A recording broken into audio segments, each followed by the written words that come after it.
တွေပွင့်လို့တင်ကြံရောက်ပြီးအားလုံးပဲပြောလို့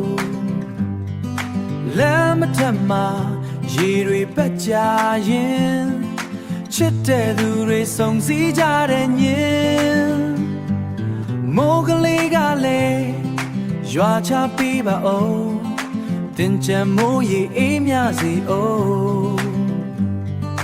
ရင်ထဲမှာကြည်လင်လန်းဆန်းစေဖို့တို့တွေအားလုံးရေကစားကြစို့အတားရေနဲ့အေးချမ်းပါစေပြောစရာတွေပဲပြင်းနေနေစေ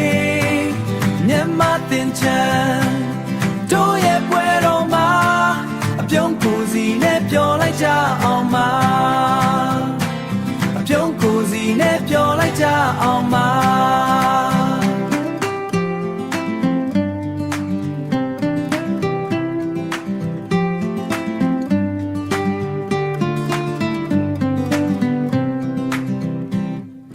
မောင်လေးကပဲညီမလေးကအဖိုးဖွားတွေကြောင်းကန်သွားကြရိုးရလာတွေဝေစာနေတဲ့ຫນွေမမေ့နိုင်ဘူးတင်ကြံရဲ့လာတွေ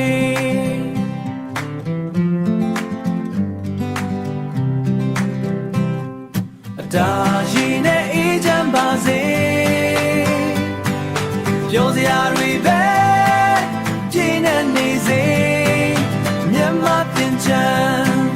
တို့ရဲ့ပွဲတော်မှာအပြုံးကိုစီနဲ့ပြောလိုက်ကြအောင်ပါအပြုံးကိုစီနဲ့ပြောလိုက်ကြအောင်ပါ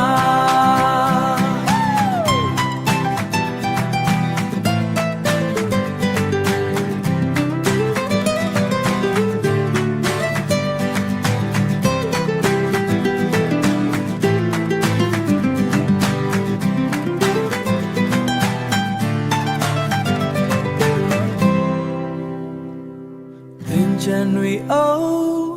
ပြောစရာတွေအိုးအတားရည်နဲ့အေးချမ်းပါစေ